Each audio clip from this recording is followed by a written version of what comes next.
बहुत शुक्रिया, बहुत बहुत शुक्रिया। जीते रहो नौजवानों, जिसमें लड़के और लड़कियां दोनों शामिल हैं। मुझे यकीन नहीं था कि इस कॉन्फ्रेंस में इतने नौजवान आएंगे। बहुत से हज़ारों की तादाद में बाहर भी खड़े हुए हैं, मैं उनका भी शुक्रिया अदा करता हूँ। लोग कहते थे कि पाकिस्तानी अदब से और सकाफ़त से नौजवानों का कोई ताल्लुक़ नहीं रहा है। वो यहाँ आके देखें कि कितना ताल्लुक़ है। इन 3 दिनों में कितने लोग आए, कितने बच्चे आए, मैं उन सब का शुक्रिया अदा करता हूँ। मैं पिछले 3 दिनों से लाहौर के सबसे पुराने होटल फ्लैटीज़ में ठहरा हुआ हूँ। 1880 में तामीर हुआ था। मेरे कमरे की सफाई करने वाली खातून मेरे ख्याल में इस होटल की पहली मुलाजमा होंगी।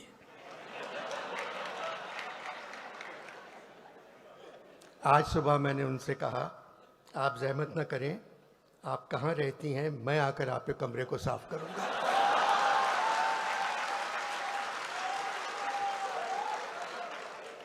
खामोश हो गई, फिर कहने लगी, अनवर साहब बाला घर पर ही रहता है।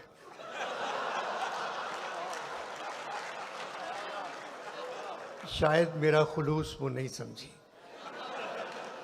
मैंने पूछा कहाँ की हो, तो कहने लगी गुजरात। मैंने कहा मुस्लिम लीग काफ की तरफ हो? बोली मुस्लिम लीगों ने कायदे की ऐसी तैसी कर दी है, सिर्फ काफ गाफ बच गए हैं। मुझे नहीं मालूम मैं किसकी तरफ हूँ। पढ़ी लिखी हो? मियाँ जी पढ़ी लिखी होती तो बेरोजगार होती।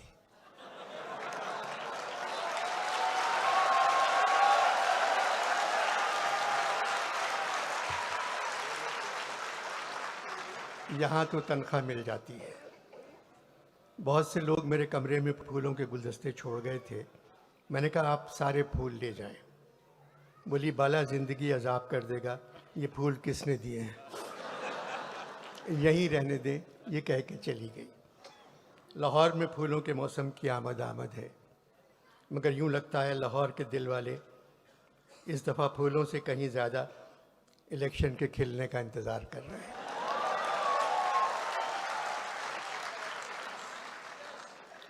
इलेक्शन होंगे या नहीं, ये बात ना इलेक्शन कमीशन जानता है, ना सरकार,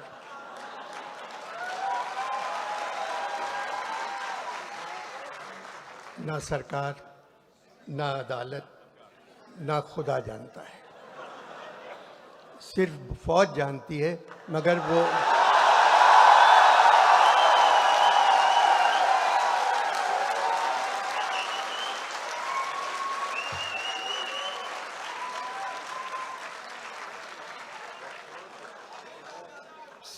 जानती है, मगर वो बता कर नहीं दे रही है। हालात की वजह से इलेक्शन के साथ भी कमीशन लगा दिया गया है, और हम सब जानते हैं यहाँ बगैर कमीशन के कोई काम नहीं करता।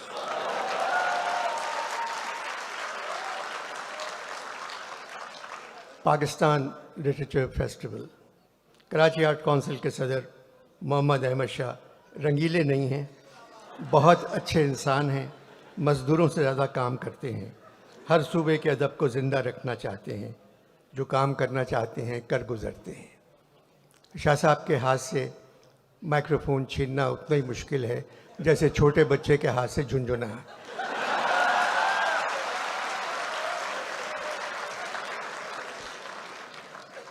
पंद्रह बरसों से कराची में अदबी कॉन्फ्रेंस करवा रहे हैं। इस साल 3 दिनों में तकरीबन 60,000 लोग उस कॉन्फ्रेंस में आए। लाहौर में भी यही हाल रहा। इन 3 दिनों में मैंने पंजाब के नौजवानों को देखा, आंखों में चमक, पेशानी पर रोशनी, चेहरे दरख्शां, हाथों में सेल फोन, मगर पेशानी पर रोशनी सेल फोन की नहीं थी। इनको देखकर मुझे ऐसा लगा पाकिस्तान का मुस्तकबिल रोशन है। इस कॉन्फ्रेंस में अदब पर बात हो रही है, हॉल नंबर 1 भरा हुआ है, लोग खड़े हुए हैं, जगह नहीं थी। कल्चर पर बात हो रही है, हॉल भरा हुआ है। मुसव्वरी, मूसीकी और तामीर पर बात हो रही है, हॉल भरा हुआ है। हालात हाजरा पर बात हो रही है, हॉल खाली है।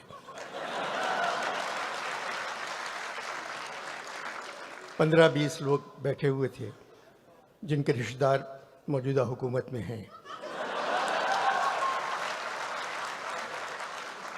4-5 लोग ऐसे थे जिनका ताल्लुक फौज से है। जमहूरियत में जो भी हुकूमत हो, हमें उसकी इज्जत करना चाहिए, हमें उनकी हिफाजत करना चाहिए, क्योंकि वो हमारी हिफाजत नहीं करते। मगर हुकूमत जमहूरी है। हमारी फ़ौज बहुत ताकतवर है, इसलिए हर जमहूरियत में वज़ीर आज़म से लेकर सारे वज़ीर बच्चा जमहूरा बन जाते हैं।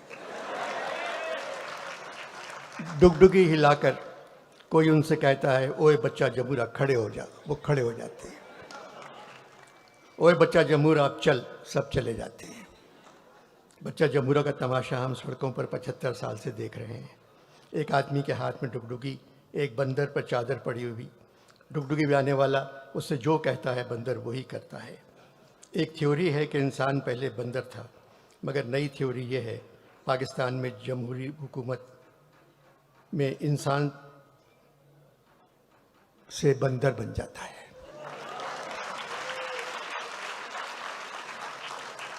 कसूर सिविलियन का है, वो कुछ काम अच्छा काम करके ही नहीं देते। हर हुकूमत में जितना अपना ख्याल रखा, उसका आधा ख्याल भी अवाम का रखती तो मुल्क में मार्शल लॉ कभी नहीं आता।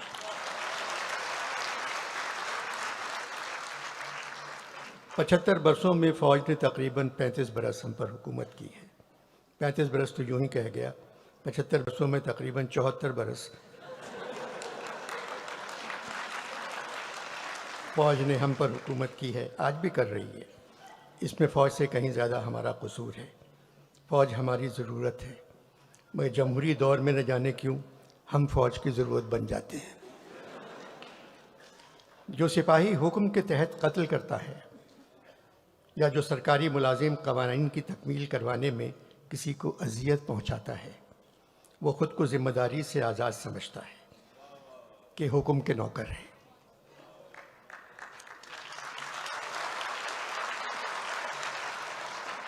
वो कहता है कानून हमने तो नहीं बनाया।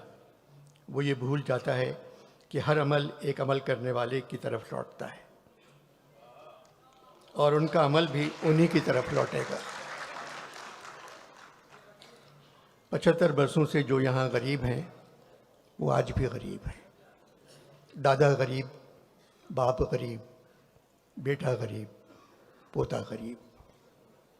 न पैसा, न तालीम, न घर, न कोई मुस्तकबिल। इनका कोई हक़ नहीं। सिर्फ एक हक़ है, अगर गलती से कहीं इलेक्शन हो जाए तो इन पे वोट डालना फ़र्ज़ है।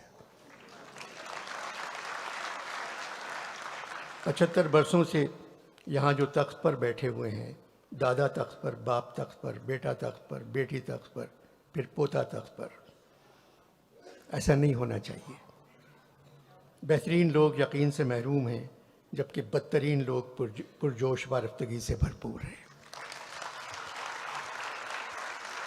अहमद शाह साहब ने मुझे यहाँ संजीदा गुफ्तगू करने के लिए नहीं बुलाया था, मगर दिल न हंसने को चाह रहा है न हंसाने को।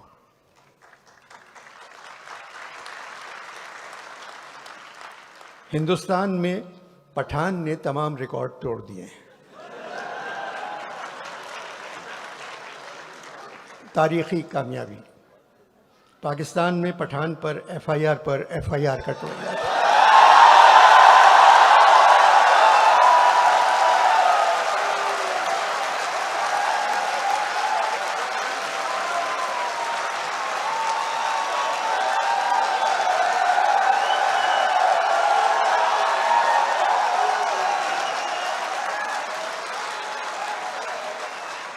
पाकिस्तान में पठान पर एफआईआर कटवाई जा रही है और मौजूदा हालात में पाकिस्तानी पठान की कामयाबी नज़र नहीं आती। मगर सुना है आने वाले इलेक्शन में पाकिस्तानी पठान की एडवांस बुकिंग हिंदुस्तानी पठान से ज़्यादा है।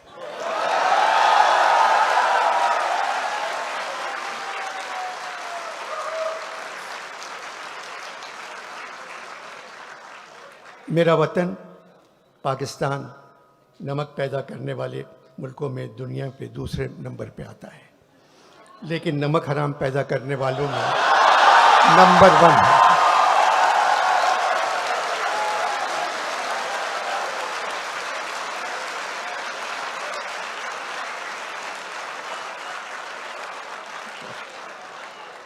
लेकिन नमक हराम पैदा करने वालों में नंबर 1 है।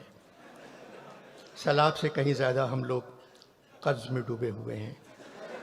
IMF से बातचीत ख़त्म हो गई, उन लोगों ने कशकोल का मुंह 50 गुना बढ़ाकर हमारे हाथ में थमा दिया।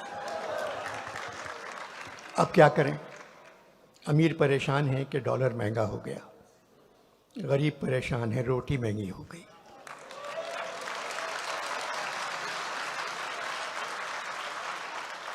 जो हाल इस वक्त पाकिस्तान के हर शहर का है, आगरे का भी यही हाल था।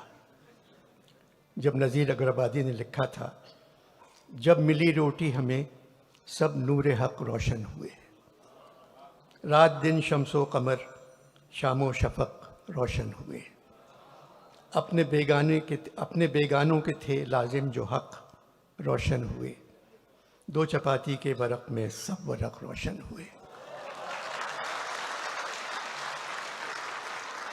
एक रकाबी में हमें 14 तबक रोशन हुए। एक जगह और कहा है, पूछा किसी ने ये किसी कामिल फ़कीर से, ये महरुमा हक़ ने बनाए हैं काहे के। वो सुन के बोला, बाबा खुदा तुझको खैर दे, हम तो न चांद समझे न सूरज हैं जानते, बाबा हमें तो ये नज़र आती हैं रोटियाँ।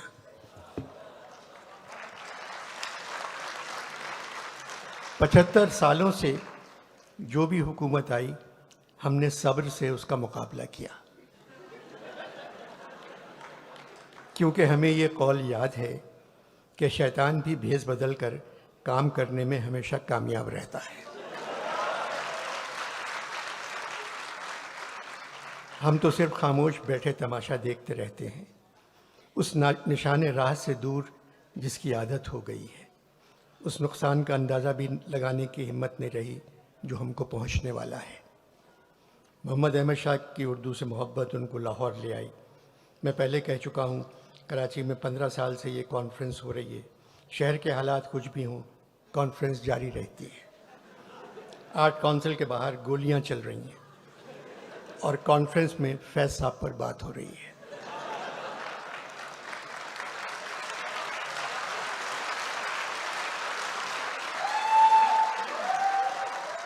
आर्ट काउंसिल के बाहर गोलियां चल रही हैं और कॉन्फ्रेंस में फैज़ साहब पर बात हो रही है। मेरी जान नाज का गम न कर कि न जाने कातिबे वक्त ने, मेरी जान आज का गम न कर कि न जाने कातिबे वक्त ने, किसी अपने कलमे भी भूल कर कहीं लिख रही हूँ मुसर्रतें।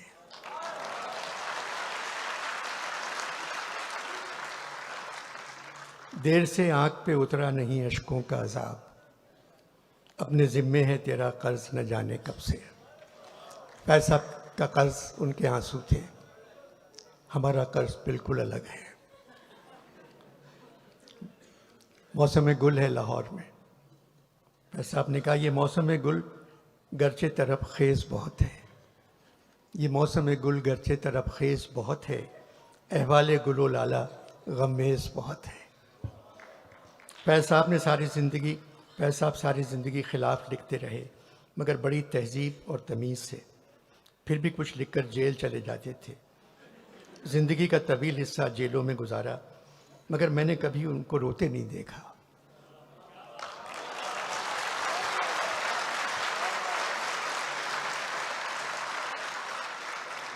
एक मुस्कुराहट चेहरे पर बिखरी हुई होती थी। कहते थे, मुस्कुराने के अलावा और क्या कर सकते हैं, ना हम बदल सकते हैं, ना ये लोग बदलने के काबिल हैं। जबकि खुद फौज में कर्नल थे। IMF ने हुकूमत से कहा वजीरों और सरकारी अफसरों के असासे बताए। एक ज़माने में हुकूमत ने फैज़ साहब से कहा था अपने असासे बताओ,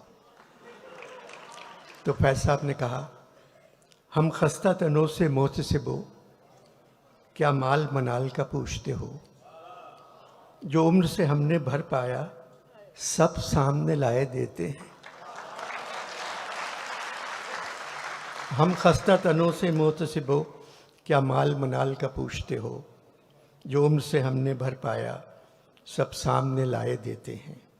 दामन में है मुश्ते खाके जिगर, सागर में है खूने हसरत मैं, लो हमने दामन झाड़ दिया, लो जाम उल्टाए देते हैं।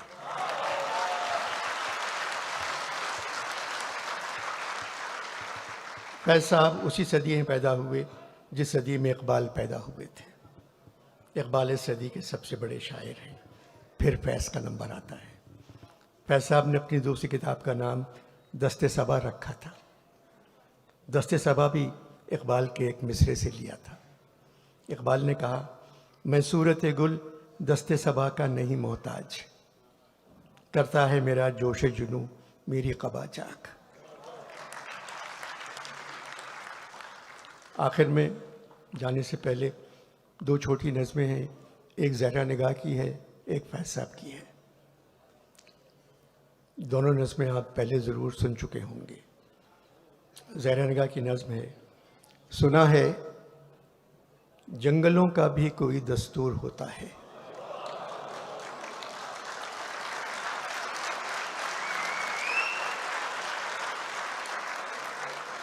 सुना है जंगलों का भी कोई दस्तूर होता है, सुना है शेर का जब पेट भर जाए तो वो हमला नहीं करता।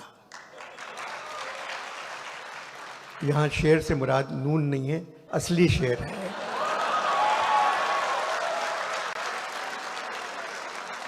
सुना है जंगलों का भी कोई दस्तूर होता है, सुना है शेर का जब पेट भर जाए तो वो हमला नहीं करता, दरख्तों की घनी छाँव में जाकर लेट जाता है। सुना है घोंसले से कोई बच्चा गिर पड़े तो सारा जंगल जाग जाता है। हवा के तेज झोंके जब दरख्तों को हिलाते हैं तो मैना अपने बच्चे छोड़कर कौवे के अंडों को परों से थाम लेती है। सुना है जंगलों का भी कोई दस्तूर होता है, किसी नदी के पानी में बहे के घोंसले का गंदुमी साया लरसता है तो नदी की रुपहली मछलियां उसको पड़ोसी मान लेती हैं। कोई तूफान आ जाए, कोई पुल टूट जाए तो किसी लकड़ी के तख्ते पर गिलहरी, सांप, चीता और बकरी साथ होते हैं। सुना है जंगलों का भी कोई दस्तूर होता है, खुदा बंदा जलीलो मोतबर दानाओ बीना मुनसिफो अकबर, मेरी इस सरजमी पर जंगलों ही का कोई दस्तूर नाफिज कर।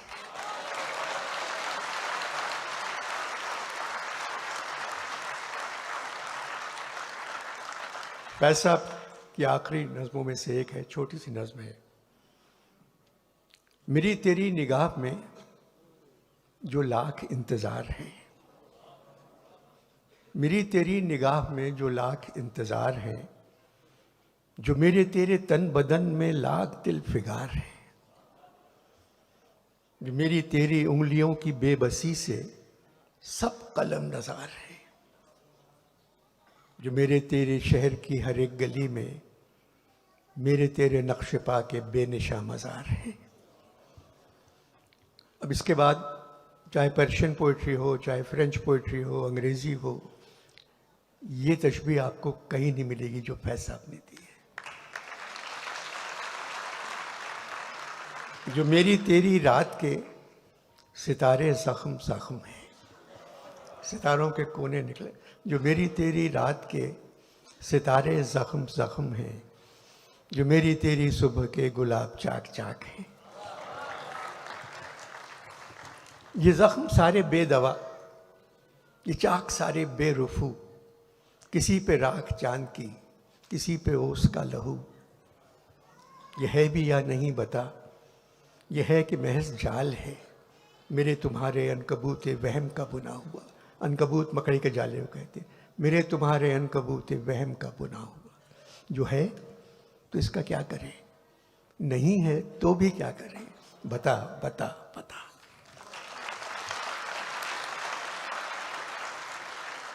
पाकिस्तान की सरजमीन दुनिया की खूबसूरत तरीन सरजमीन है। बस ईमानदारी की कमी है, बेईमानी की ज़्यादती है, तालीम की कमी है, जहालत की ज़्यादती है, तहजीब की कमी है, बद तहजीबी की ज़्यादती है, सच्चाई की कमी है, झूठ की ज़्यादती है, वफा की कमी है, बेवफाई की ज़्यादती है, इंसाफ की कमी है, नाइंसाफ़ी की ज़्यादती है, इज़्ज़त की कमी है, बेइज़्ज़ती की ज़्यादती है। इस सिस्टम को सिर्फ मेरे मुल्क के नौजवान बदल सकते हैं जो आज यहाँ मौजूद हैं।